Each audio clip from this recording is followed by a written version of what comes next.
Queria convidar todos os irmãos a abrirem as suas Bíblias no texto de Apocalipse, capítulo 21. Nós faremos a leitura do verso 9 até o capítulo 22, verso 5. Apocalipse 21, 9 até 22, 5.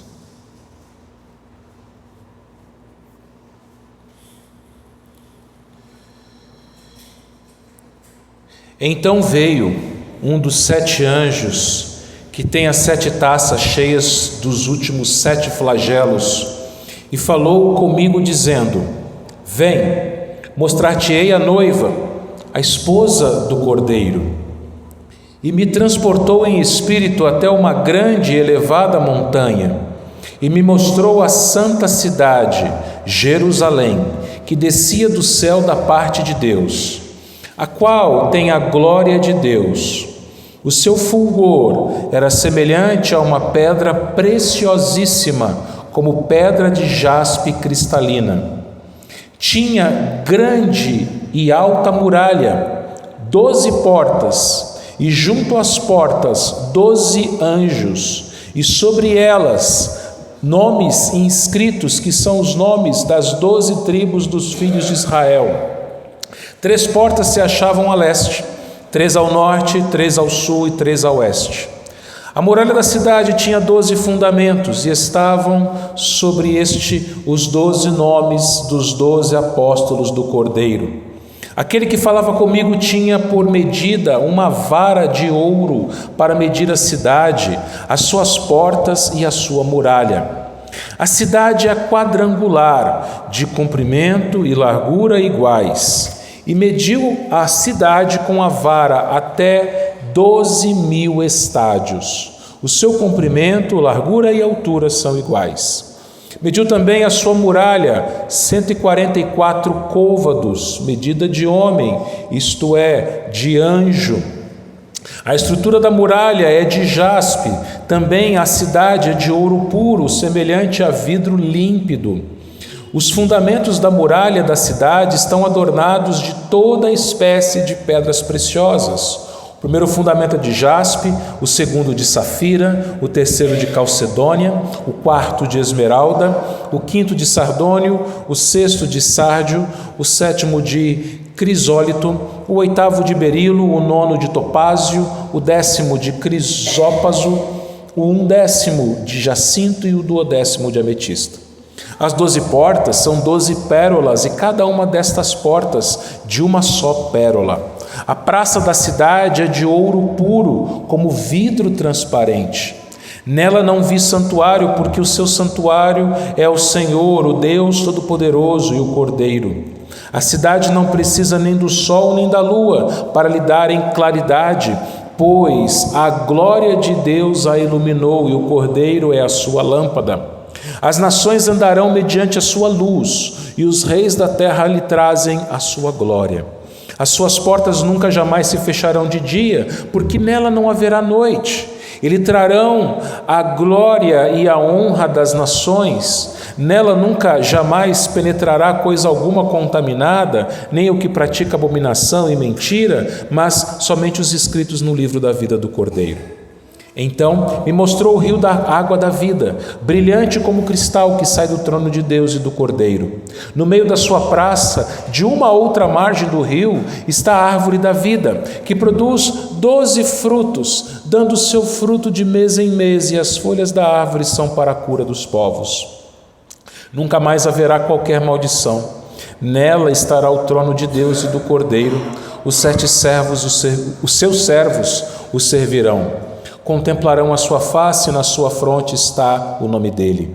Então já não haverá noite, nem precisam eles de luz de candeia, nem da luz do sol, porque o Senhor Deus brilhará sobre eles e reinarão pelos séculos dos séculos. Vamos orar. Senhor, fala conosco nesse momento, Pai. Precisamos, ó Pai, carecemos do Senhor, de ouvirmos a Tua voz. Que o Senhor, ó Deus, prepare nossos corações nesse momento, para que venhamos a receber, ó Pai, o Teu ensino, e assim sermos edificados, ó Deus, e moldados conforme a Tua palavra. É isso que nós te pedimos em nome de Jesus. Amém. Irmãos, hoje é dia 31 de agosto de 2025, o último domingo do mês e também o último dia do mês. E nesses últimos 2 meses, nós celebramos a igreja.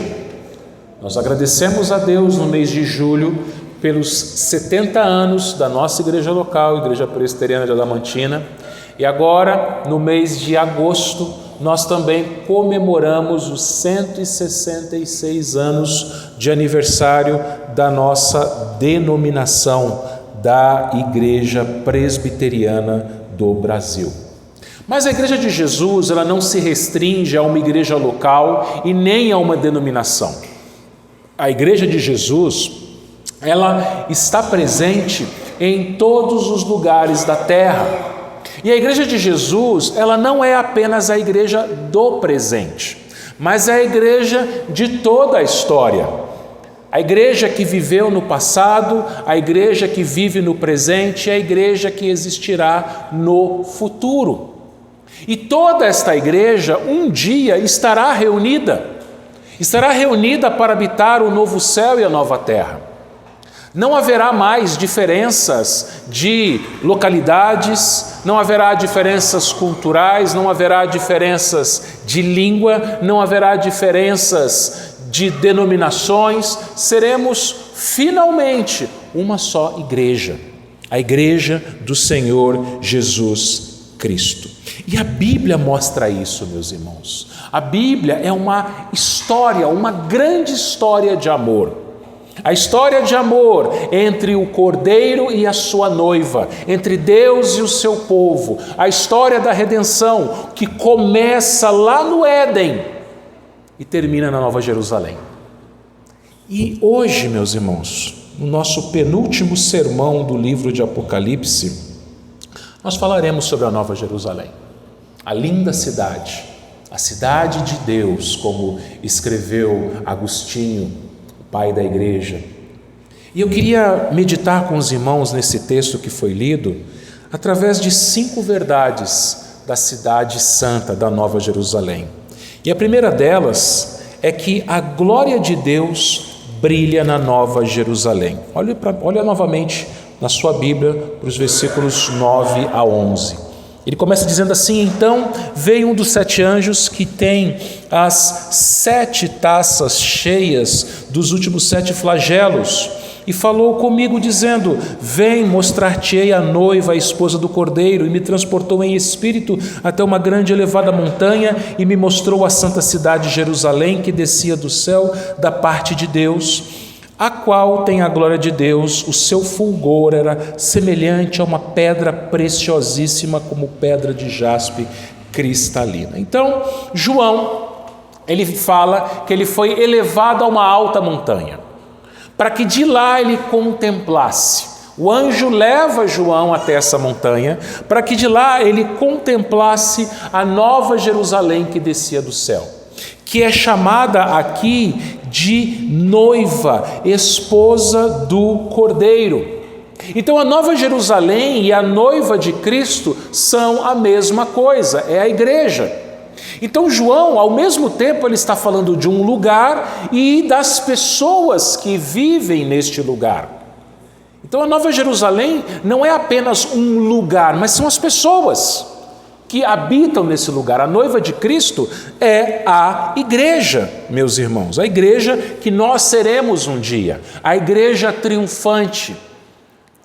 E João, meus irmãos, ele está falando aqui que, versículo 11, que ela tem a glória de Deus. João aqui ele está fazendo uma referência aos casamentos antigos. Nos casamentos antigos, o noivo compartilhava com a noiva, primeiramente, o seu nome. Até hoje é assim. Geralmente, a esposa adota o sobrenome do seu marido. Então, Deus, ou melhor, Cristo, Deus Filho, ele compartilha, né, assim como o noivo antigamente, nos tempos antigos, ele compartilhava com a sua noiva o seu nome, ele compartilhava com a sua noiva, com a sua esposa, a sua dignidade, e compartilhava com ela também os seus bens. Então tudo que era do noivo passava a ser da noiva também, era comunhão total de bens. E aqui Deus compartilha com a sua igreja a sua glória. E como é que nós sabemos disso? Primeiro porque o versículo 11 fala de maneira literal. E segundo também que a gente vê no versículo 10, versículo 11 ainda, João falando que o fulgor da cidade era semelhante a uma pedra preciosíssima como a pedra de jaspe cristalina. João não está falando da atual pedra de jaspe, que se você jogar lá no Google é uma pedra vermelha. Mas jaspe, no entendimento da antiguidade, era uma espécie de diamante, era uma pedra cristalina, que quando a luz brilhava através dela, a luz era refletida. Então João está falando aqui, meus irmãos, que da mesma forma que a luz do sol é refletida na lua, a glória de Deus é refletida na sua igreja. E a gente vê isso, meus irmãos, lá no Apocalipse capítulo 4, versículo 3.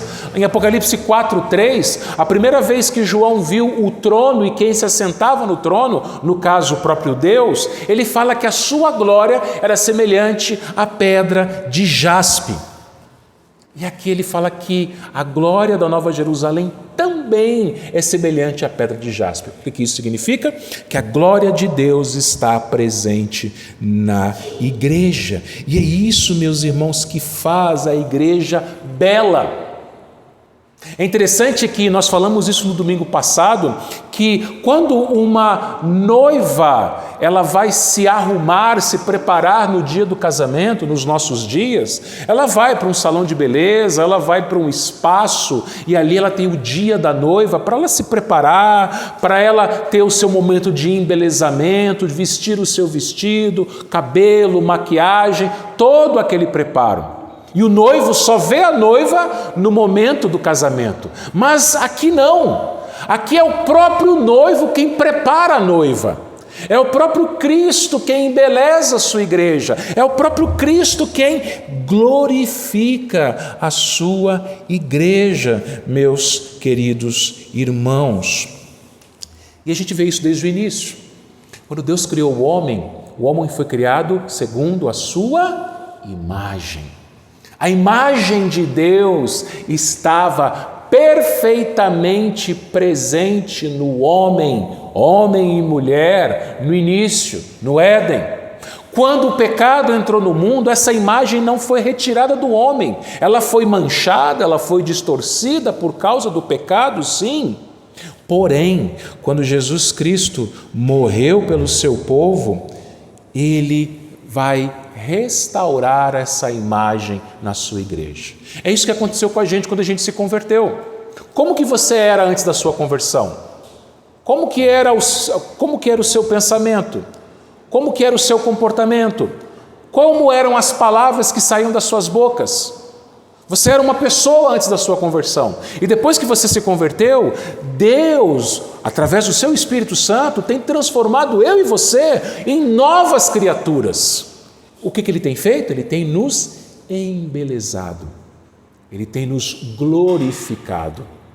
É isso que o Senhor tem feito com a igreja, meus irmãos. E essa passagem também nos faz lembrar uma outra passagem do Antigo Testamento, que é Números capítulo 24. Você já deve ter ouvido falar a respeito da mula de Balaão, a mula que falou. Mas você lembra da história inteira? Balaão, ele era um falso profeta que foi contratado pelo rei ímpio Balaque para amaldiçoar Israel. Israel estava avançando, estava vencendo os reis pagãos, derrotando os reis pagãos que haviam no seu caminho, e Balaque seria um dos próximos. Então Balaque diz o seguinte: bom, se Israel não tiver a bênção, mas for amaldiçoada, Israel não vai me vencer. Então ele contrata um falso profeta chamado Balaão para amaldiçoar. E o que acontece? Você se lembra da história? Por 3 vezes Balaão, ao invés de amaldiçoar Israel, ele abençoou. E é muito interessante a terceira vez. Números 24 narra, meus irmãos, que Balaão, na terceira vez, quando estava sobre um monte, chamado Monte Peor, assim como João estava sobre o topo de uma montanha, ele viu Israel acampado. E ele diz aqui o seguinte: que boas são as suas tendas, ó Jacó, que boas são as tuas moradas, ó Israel. Isso está lá em Números 24, versículo 5. O que Balaão viu? Balaão viu o acampamento de Israel segundo as suas tendas, está lá no texto. O que era isso? Você se lembra que havia uma coluna de nuvem que guiava o povo de Israel pelo deserto. Quando Israel tinha que caminhar pelo deserto, essa coluna guiava. Quando a coluna parava, Israel montava o acampamento. Só que qual que era a primeira tenda que Israel montava? Era o tabernáculo, a casa de Deus. Então os israelitas primeiramente montavam o tabernáculo, armavam o tabernáculo e só depois cada uma das 12 tribos montavam as suas tendas, cada uma de um lado da tenda. A tenda do tabernáculo, perdão. O tabernáculo ficava no meio. 3 tribos a leste, 3 tribos a oeste, 3 tribos a norte, 3 tribos ao sul. E aquele povo, você sabe, nós já vimos isso várias vezes, era um povo difícil, era um povo que murmurava, era um povo que amaldiçoava. Por que Balaão fala que era um povo lindo, belo? Porque Deus estava no meio deles. O tabernáculo estava no meio deles. Cristo estava no meio deles. Sim, porque o tabernáculo e mais tarde o templo apontavam para Cristo. Então o que faz da igreja bela, gloriosa, não somos nós, com as nossas forças, com a nossa beleza exterior, com os nossos recursos, com a nossa inteligência. Não! A igreja é bela, a igreja é gloriosa, porque Cristo habita no meio da igreja. Sem Cristo, nós seríamos as piores pessoas desse planeta. Por isso que Paulo escreveu que ele era o principal dos pecadores. E eu sou o principal dos pecadores sem Cristo, você também. Se não fosse Cristo nas nossas vidas, se não fosse Cristo nesta igreja, seríamos terríveis. Mas a igreja do Senhor, ela só é bela, ela só é gloriosa, porque a glória de Deus é refletida nela, meu irmão, minha irmã. Se nós queremos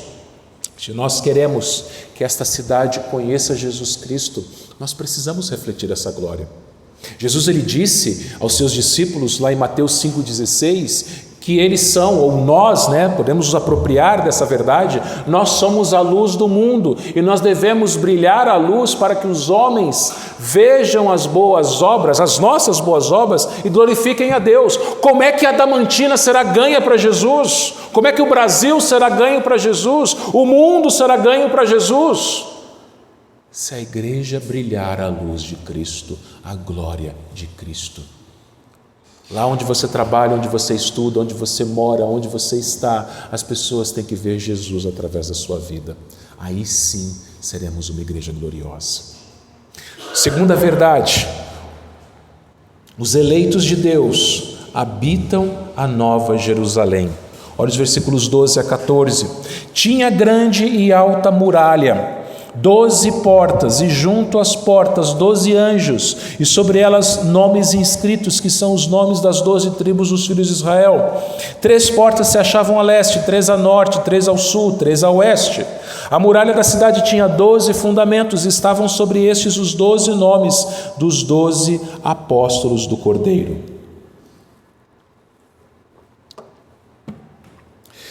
João está falando de uma cidade. Interessante que a história da redenção começa num ambiente rural, um jardim, e termina num ambiente urbano, uma cidade. E as cidades antigas, elas eram muradas. E aqueles muros, eles tinham duas utilidades. Uma era a proteção contra os inimigos e outra era para demarcar os limites da cidade. E essa cidade, né, e nós estamos, como eu já falei para os irmãos diversas vezes e hoje também, pense, João não está falando de maneira literal, não interprete Apocalipse literalmente. Tanto é que João nos dá uma dica aqui, olha o versículo 9 de novo. Ele fala assim, versículo 10, me transportou em espírito. João ele está tendo uma visão espiritual e não material.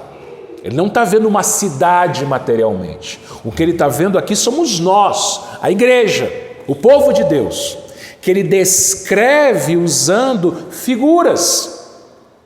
E a figura que ele usa aqui, no versículo 12 até o 14, é de uma cidade cercada com uma muralha. E olha que interessante, meus irmãos, ele fala que as portas da muralha têm os nomes das 12 tribos de Israel. E os fundamentos dessa muralha têm os nomes dos 12 apóstolos. O que isso nos mostra? Quem que habita na cidade?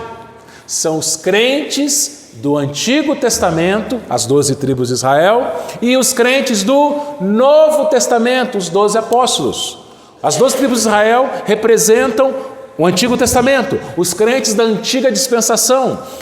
Os 12 apóstolos representam o Novo Testamento, os crentes da nova dispensação. Juntando os dois, a gente vai ter lá o que a gente já viu dos 24 anciãos. Quem que habita na Nova Jerusalém? Quem é a Nova Jerusalém? Todos os crentes, de toda a história, antes e depois de Cristo. Todos aqueles que creram no Senhor, que foram salvos pela fé no Senhor Jesus Cristo, meus irmãos. Observe também que essa cidade, ele narra aqui, ela tem 12 portas, 3 em cada direção. E ele fala, né, norte, sul, leste, oeste. Por que isso? Porque os eleitos do Senhor, eles vêm de todos os lados. É interessante que a igreja do Senhor, ela começa em um ponto da Terra, do planeta. A igreja do Senhor começa bem ali no Éden. E de lá ela se espalha bem lentamente para uma pequena nação chamada Israel. E durante séculos, Israel é a igreja do Senhor. Só que depois de Cristo, o próprio Cristo diz aos seus discípulos para que eles fizessem discípulos de todas as nações.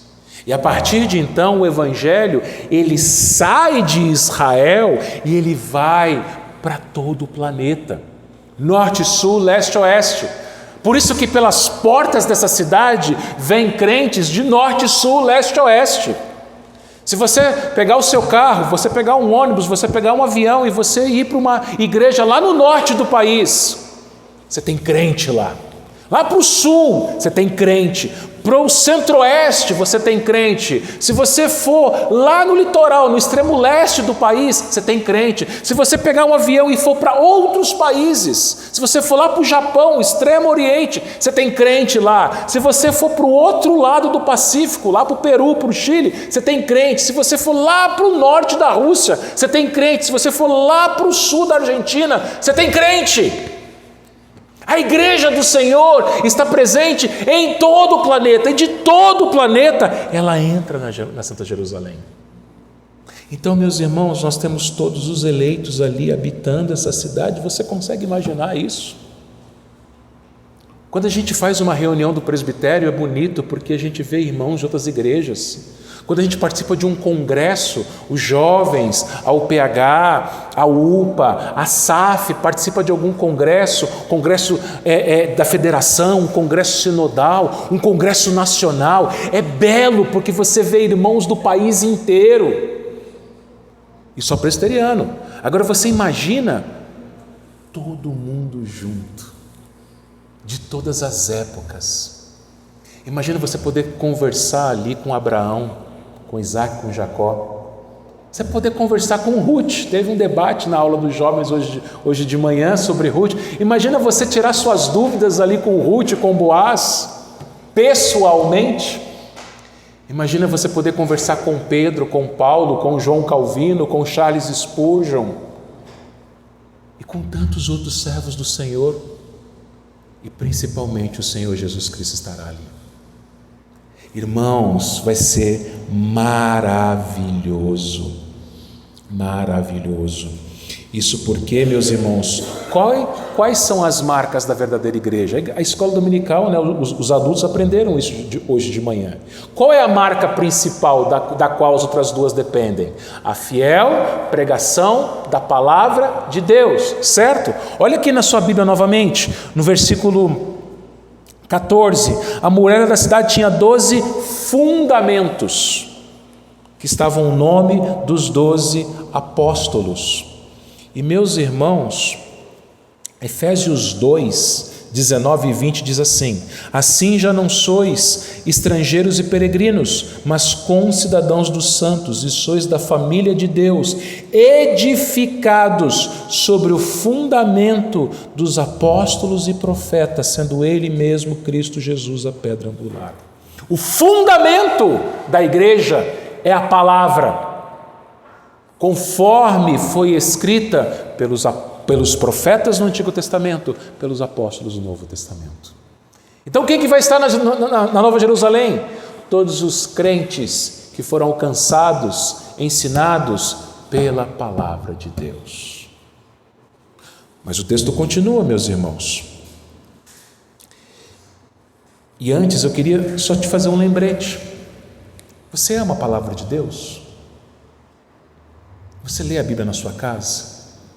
Você ama estar no culto? Porque somente aqueles que amam a palavra, que são alicerçados, fundamentados na palavra, é que estarão lá. Terceira lição, ou terceira verdade: a grandeza de Deus se vê na Nova Jerusalém. Olha os versículos 15 a 17. Aquele que falava comigo tinha por medida uma vara de ouro para medir a cidade, as suas portas e a sua muralha. A cidade é quadrangular, de comprimento e largura iguais. Ele mediu a cidade com a vara até 12.000 estádios. O seu comprimento, largura e altura são iguais. Mediu também a sua muralha, 144 côvados, medida de homem, isto é, de anjo. João agora ele vai descrever o tamanho da cidade. E de novo, lembre-se, você não pode interpretar Jerusalém de maneira literal, porque João aqui está falando de algo gigantesco. Ele fala que o anjo ele pega uma espécie de régua, uma vara de medir, e ele mede a cidade e as suas muralhas. E a cidade é um cubo, comprimento, largura e altura iguais, é um cubo perfeito.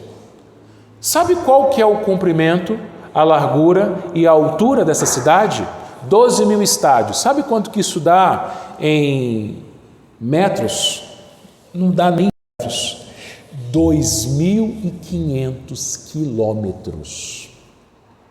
Agora você imagina uma cidade de 2.500 quilômetros, comprimento, largura, altura 2.500 quilômetros. É claro que não é literal. É claro que não é literal. O que João está falando aqui, meus irmãos, é o seguinte: ele está falando da grandeza desta cidade. É interessante que nas cidades, as cidades do nosso mundo, todas as cidades têm problemas. Muitas pessoas nas cidades do nosso mundo não têm onde morar. Algumas pessoas moram em bairros periféricos, bairros que não têm infraestrutura, bairros que não têm saneamento básico, bairros violentos. Outras pessoas não têm a sua casa própria, então tem que morar pagando aluguel, outras moram de favor e outras pessoas são moradores de rua. O que João está falando aqui para a gente, meus irmãos, é que na Cidade Santa, na Nova Jerusalém, terá espaço para todos os crentes. você não vai ficar sem casa, você não vai ficar sem o seu lugar, você não vai ficar sem espaço. Meus irmãos, a Nova Jerusalém, Jesus ele disse, lembra que ele disse na véspera da sua morte aos seus discípulos: vou preparar lugar. Então é este lugar que a igreja vai viver, um lugar grandioso. E ele é grandioso, meus irmãos, porque Deus é grande. Lembra que eu falei? A cidade é narrada aqui como um cubo perfeito, largura, altura e comprimento iguais. 1 Reis, capítulo 6, versículo 20, está narrando ali a construção do templo de Salomão. E você se lembra qual que era o cômodo principal do templo? O Santo dos Santos.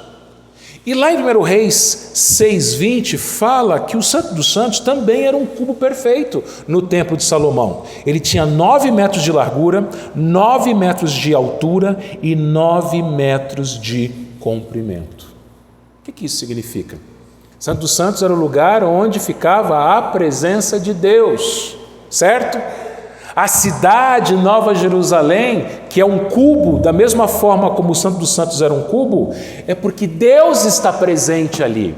É por isso que é uma grande cidade, porque Deus estará presente. Então você percebe que até agora o que a gente está vendo? Que é o lugar onde Deus habita. É o lugar onde Deus compartilha a sua glória com a sua igreja. É o lugar onde a sua igreja de todas as eras, de todos os povos habita, porque é a igreja de Deus. É o lugar onde Deus manifesta a sua grandiosidade. Em quarto lugar, é o lugar onde a santidade de Deus é manifestada. A quarta lição, ou quarta verdade, a santidade de Deus está na Nova Jerusalém. Olha os versículos 18 a 21. A estrutura da muralha é de jaspe, também a cidade de ouro puro, semelhante a vidro límpido. Os fundamentos da muralha da cidade estão adornados de toda espécie de pedras preciosas. O primeiro fundamento é de jaspe, o segundo de safira, o terceiro de calcedônia, o quarto de esmeralda, o quinto de sardônio, o sexto de sárdio, o sétimo de crisólito, o oitavo de berilo, o nono de topázio, o 10º de crisópaso, um 10º de jacinto e o 12º de ametista. E o 21, as 12 portas são 12 pérolas, cada uma dessas pérolas de uma só pérola. A praça da cidade é de ouro puro, como vidro transparente. Deixa eu começar com o versículo 21. Quando era criança, eu ficava imaginando, quando eu lia esse texto, eu ficava, meu Deus, imagina uma porta de pérola. Não uma porta de pérola, é uma pérola enorme que é uma porta. Só que vejam, meus irmãos, de novo, não é literal. Ele está falando da grandeza de Deus aqui. E se Deus é grande, Ele é santo. Volta lá para o versículo 18. A estrutura da muralha é de jaspe. Jaspe nós falamos já lá da glória de Deus. Agora, a cidade é de ouro puro, semelhante a vidro límpido. O ouro puro, ele brilha como se fosse vidro. Naquela época, eles não estavam acostumados, não existia ainda o vidro. Mas o que acontece? Ele fala do ouro puro. Se você é casado, você deve ter aí no seu dedo anelar esquerdo uma aliança, né? Um anel feito de ouro. O que muita gente não sabe é que não se faz joias com ouro puro, o chamado ouro 24 quilates. Ouro puro é o ouro 24 quilates. A sua aliança, se você tiver alguma outra joia de ouro, é feita com ouro 18 quilates. O que é isso? Presta atenção. O ouro é um metal mole. Ele não é rígido, ele é muito mole. O ouro 24 quilates é o material que eles usam para deixar guardado no banco, no cofre do banco, porque lá ninguém vai mexer. Imagina você ter uma aliança que ficasse amassando, não ia ser legal, não ia ser bonito. Então as joias, elas são feitas com ouro 18 quilates. O que é ouro 18 quilates? É 3 partes de ouro e uma parte de um outro metal, geralmente prata, às vezes cobre.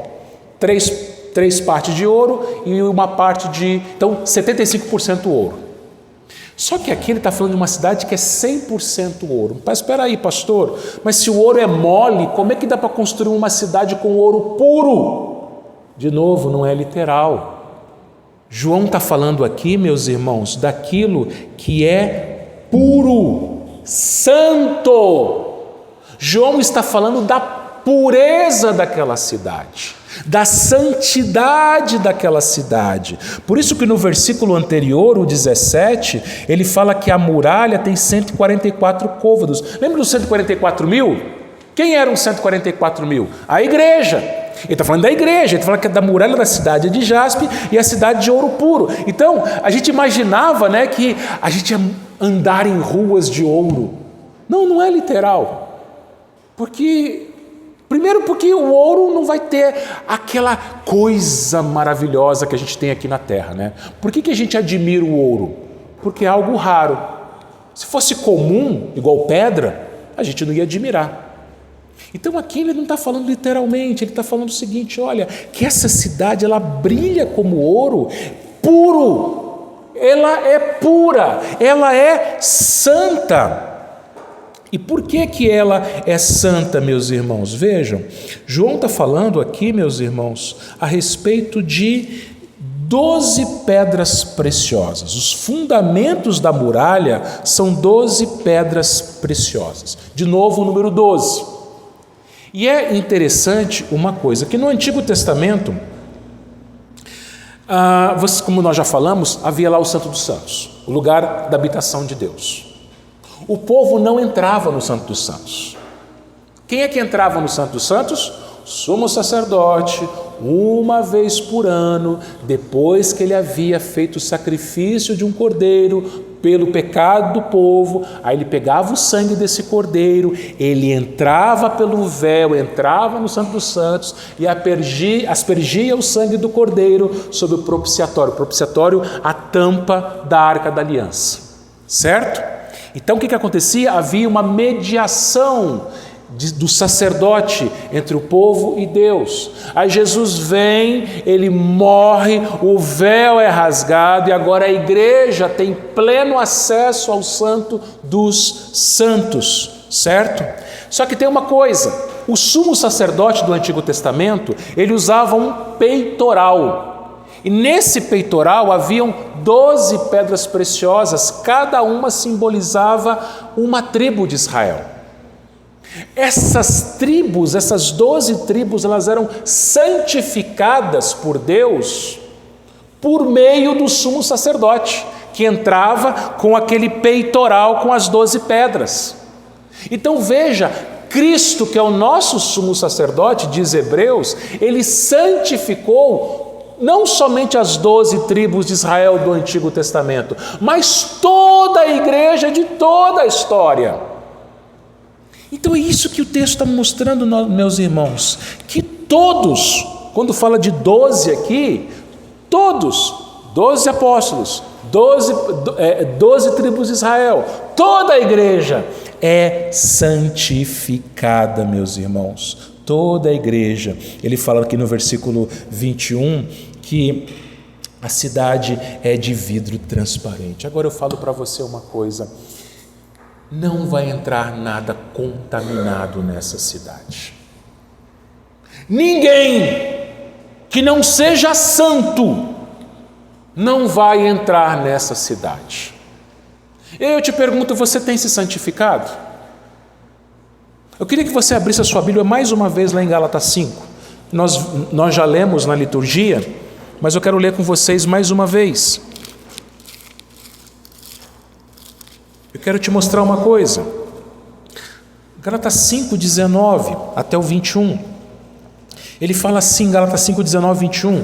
Ora, as obras da carne são conhecidas e são prostituição, impureza, lascívia, idolatria, feitiçarias, inimizades, porfias, ciúmes, iras, discórdias, dissensões, facções, invejas, bebedices, glutonarias e coisas semelhantes a estas, a respeito das quais eu vos declaro, como já outrora vos preveni, que não herdarão o reino de Deus os que tais coisas praticam. Quem pratica as obras da carne não é santo e não vai herdar o reino de Deus, não vai entrar na Nova Jerusalém. Então, se uma pessoa é membro de uma igreja local aqui na terra e tem praticado essas obras e não possui, não evidencia o fruto do Espírito, as virtudes espirituais, essa pessoa não vai entrar na Nova Jerusalém. Porque a Nova Jerusalém é pura, é santa. Uma noiva veste branco, porque o branco simboliza a pureza, a virgindade da noiva. Por isso que uma noiva cristã, uma moça cristã, biblicamente falando, ela se casa virgem. E o moço também. Culturalmente falando, existe o vestido branco. A noiva é pura. A noiva é purificada. Ela é santa. Por isso que ela se parece com o vidro, o ouro que brilha puro. E quem purifica, santifica essa igreja é o próprio Jesus Cristo. Quinta e última verdade que esse texto nos mostra: haverá comunhão plena com Deus na Nova Jerusalém. Vejam o versículo 22. Nela não vi santuário, porque o seu santuário é o Senhor, o Deus Todo-Poderoso e o Cordeiro. Nessa cidade não tem templo. Não tem templo. Lembra que eu falei que quando Israel montava acampamento no deserto, a primeira tenda que eles montavam era o tabernáculo, e ele ficava bem no centro. Depois, Salomão, ele constrói no lugar do tabernáculo um templo. Esse templo ele vai ser destruído pelos babilônicos e mais tarde reconstruído por Zorobabel e ampliado por Herodes. E depois ele vai ser destruído lá por Nero. Agora veja, depois que Jesus morreu, ressuscitou e derramou o seu Espírito sobre a igreja, não existe mais a necessidade de templos. Não existe mais a necessidade da gente fazer uma romaria até um certo lugar para adorarmos ao Senhor. Nós estamos estudando o livro dos Salmos nas quintas-feiras, e nós já passamos pelos cânticos de romagem, e a gente falou que aqueles 15 salmos, 120 ao 134, eles eram cantados pelos israelitas quando eles viajavam até Jerusalém para cultuarem a Deus. Só que naquela época existia um lugar de culto. Só que a igreja primitiva, lá em Atos, ela se reunia onde? Nas casas. E com o passar do tempo, a igreja começou a construir prédios, que nós chamamos de templo.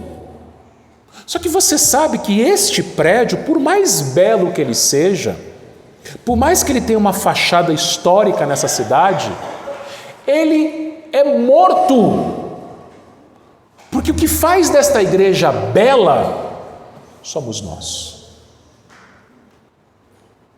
Mesmo que nós não tivéssemos esse prédio, mesmo que nós não tivéssemos essa fachada, mesmo que a gente continuasse a se reunir nas casas, a igreja continuaria sendo bela. Por quê?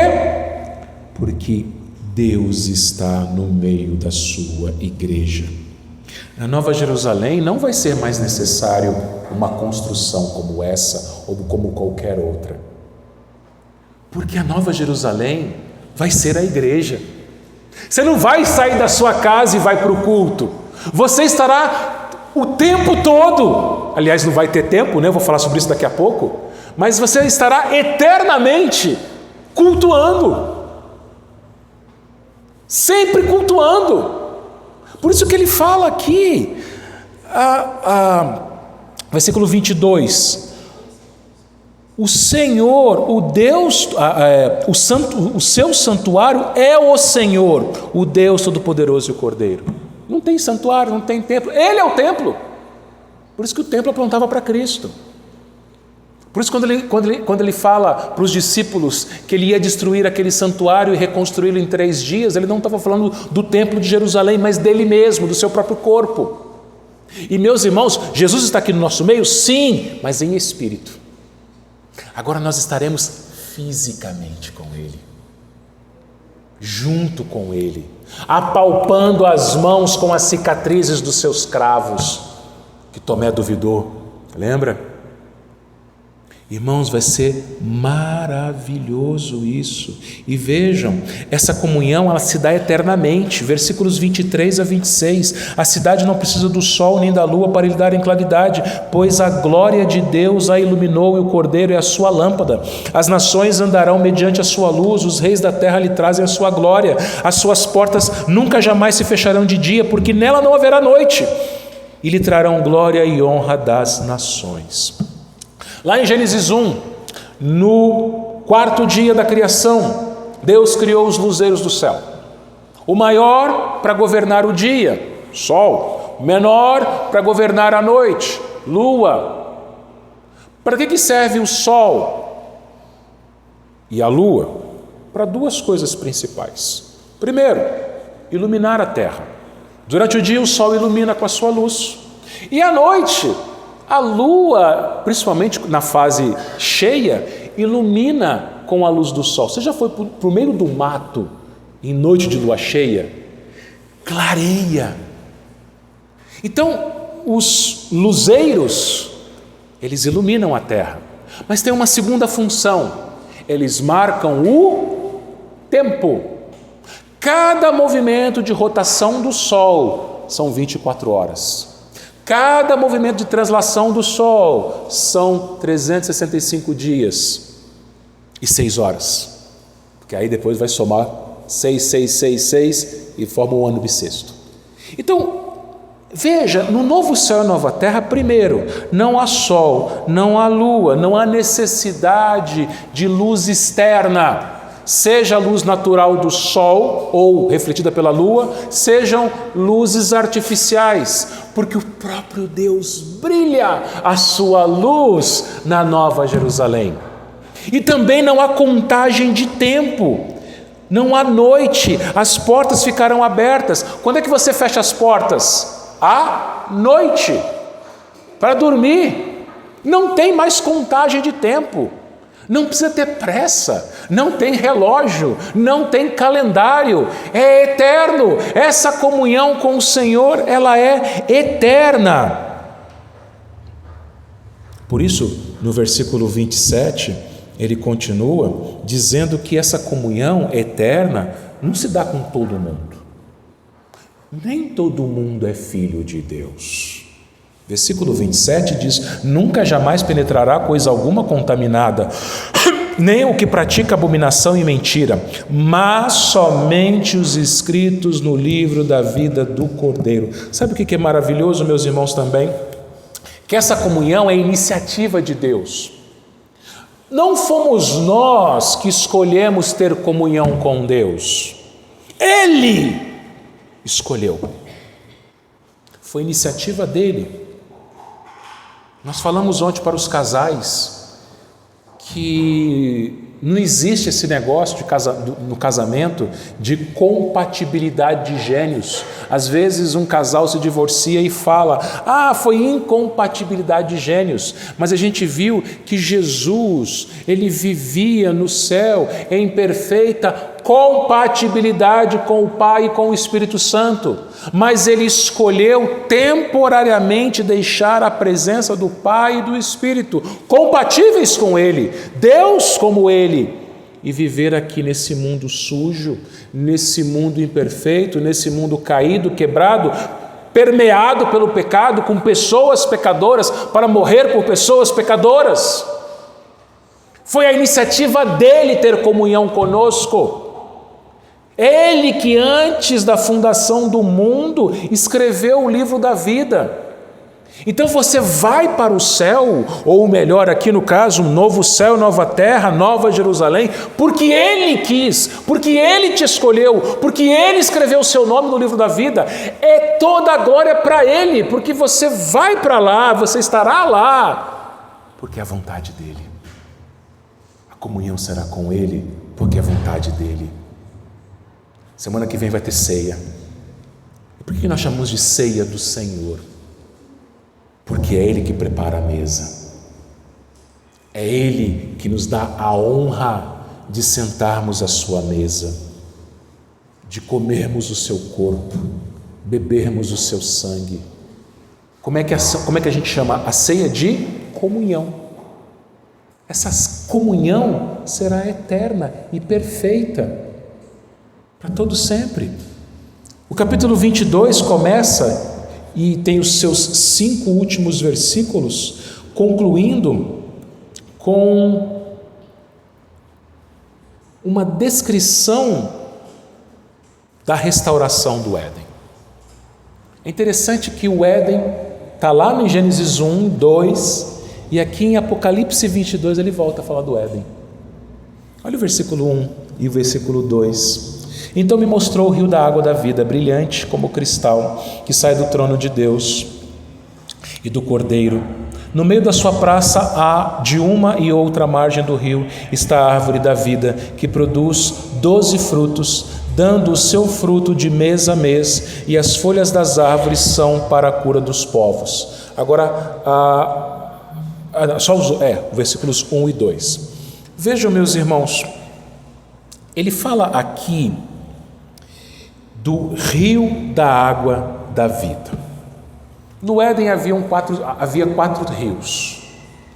Eu creio que no novo céu e nova terra vão ter vários rios, mas aqui ele fala de um rio, e é um rio que sai do trono de Deus e do Cordeiro. O que há de especial nesse rio? Ele é o rio da água da vida. O que isso significa? Quando Jesus encontrou com a mulher samaritana, ele disse que a água que ele lhe der, quem beber dela jamais terá sede. Jesus é a água da vida. Se você voltar uma folha na sua Bíblia, lá no capítulo 21, versículo 6, ele diz assim: disse-me mais ainda, tudo está feito, eu sou o alfa e o ômega, o princípio e o fim. Eu, a quem tem sede, darei de graça da fonte da água da vida. O que ele está falando aqui, meus irmãos? Que essa comunhão, estamos falando da comunhão ainda, se dá com aquele que bebeu, com aqueles que beberam da água da vida, com aqueles que creram em Jesus, com aqueles que foram salvos por Jesus. No Éden, antes do pecado, Adão, Eva, sua mulher, tinham comunhão perfeita com Deus. Aqui, na renovação de todas as coisas, essa comunhão volta a ser perfeita, só que vai ser melhor que no Éden, porque no Éden havia a possibilidade de pecar, aqui não vai ter mais essa possibilidade. Por quê? Porque Jesus Cristo, a água da vida que você já bebeu, já perdoou todos os seus pecados. E ele continua, meus irmãos, isso só será possível, versículo 3, porque não haverá mais maldição, versículo 3, nunca mais haverá qualquer maldição. O homem pecou e por causa do pecado do homem, a terra ficou amaldiçoada. O próprio homem foi amaldiçoado. Agora que não tem mais maldição. Você bebeu da água da vida que é Cristo, Ele perdoou os seus pecados, Ele te glorificou, Ele te santificou, você brilha a sua luz, você habitará com Ele, você terá comunhão plena, perfeita, eterna com Ele. e não haverá mais nada que impeça isso. E, irmãos, esse é o ápice da beleza. Por que às vezes a gente tem problemas na igreja? Porque somos pecadores. Vivemos num mundo amaldiçoado, quebrado. Somos abençoados, mas ainda pecamos. Em todos os seus anos e meus anos de igreja, sempre tivemos problemas, situações a serem tratadas, pecados a serem confessados. Só que aqui não vai ter mais maldição. Aqui vai ser a igreja perfeita, pura, santa. Você consegue imaginar isso? Você consegue imaginar uma igreja sem problema nenhum? Nenhum, sem pecado? É aqui. Não tem maldição. Por quê? Versículo 3 ainda. Nela estará o trono de Deus e do Cordeiro, e os seus servos o servirão. Todos os tronos, todos os reinos, todos os impérios, todos os governos da terra caíram e vão cair. Não existe nenhum governo humano, terrestre, eterno. Mas nós lemos na liturgia, lá no Salmo 93, versículo 2: desde a antiguidade está firme o teu trono, tu és desde a eternidade. Deus, Jesus, o seu Filho, é o Rei dos Reis, eternamente, e o será eternamente. Como nós citamos em um dos sermões, se eu não me engano, o capítulo 11 de Apocalipse, quando Handel leu aquele texto e ele escreveu o Aleluia de Handel, e ele reinará para sempre e sempre, aleluia, aleluia. E aqui nós reinaremos com ele. Diz o texto, meus irmãos, que os seus servos o servirão. Você imagina que a Nova Jerusalém é uma cidade, ela tem movimento, ela tem serviços. Quem é que vai trabalhar na Nova Jerusalém? Somos nós, com os galardões que nós vamos receber. A gente não vai ficar deitado em nuvem tocando harpinha. Vai ser uma cidade, vai ser um lugar físico, em que nós, fisicamente, com os galardões que nós vamos receber, vamos servir a Deus. O que exatamente a gente vai fazer, a Bíblia não fala, mas nós vamos trabalhar para Deus, servir ao Senhor. Versículo 4: contemplarão a sua face e na sua fronte o nome dele. O versículo 4, ele está falando do quê? De corandeu, contemplar a face de Deus. Eu gosto de uma citação do pastor Mauro Meister, que ele fala que bem-aventurança é ter o sorriso de Deus sobre você. É contemplar o sorriso de Deus.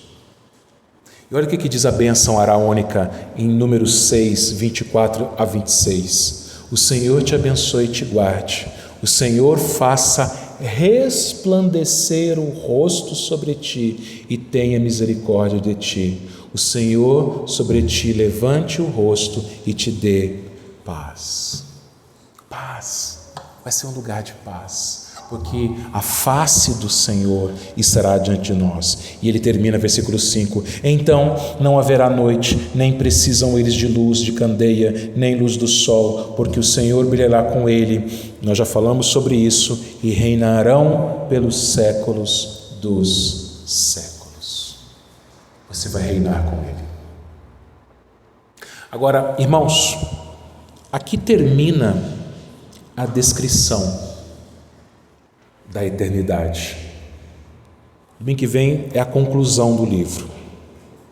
Algumas orientações, algumas advertências que João vai fazer. Eu quero muito ir para esse lugar.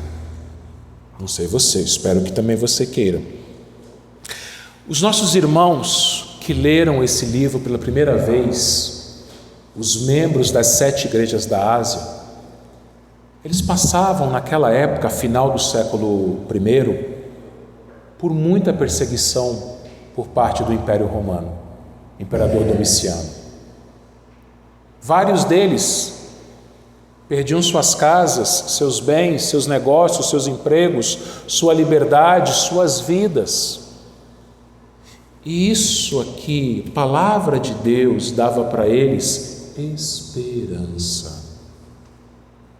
Nós não estamos lá ainda. Nós vivemos ainda num mundo quebrado, num mundo cheio de pecado. Esta igreja local, a Igreja Presbiteriana do Brasil, toda a Igreja de Cristo na terra, ainda não é uma igreja perfeita. Eu acho lamentável algumas pessoas falarem que eu não vou na igreja porque na igreja está cheio de gente problemática, está cheio de gente falsa, porque a igreja é isso, porque a igreja é aquilo, porque aquela igreja não é acolhedora, porque aquela igreja é isso. Claro, é claro, nós não chegamos aqui ainda, nós ainda somos pecadores. Não estou usando isso como uma desculpa para o nosso pecado, como uma justificativa para o nosso pecado. Nós devemos andar em santidade, devemos ser cada vez mais santos, mas nessa terra nós nunca seremos plenamente santos. Seu irmão, a sua irmã, você, eu, nós ainda não chegamos aqui. Mas a gente tem que desejar isso, almejar isso, sonhar com isso, como nós cantamos Maranata, vem Senhor Jesus. Para isso pregue o Evangelho, faça Jesus conhecido. Pregue o Evangelho, mostre para as pessoas que só existem 2 lugares no final, o lago de fogo e a Nova Jerusalém, o novo céu e a nova terra. Que os ímpios eleitos se arrependam, abandonem seus pecados e creiam em Jesus e entrem nesta maravilhosa cidade. E que você e eu, todos nós, amemos a igreja, com todos os seus defeitos.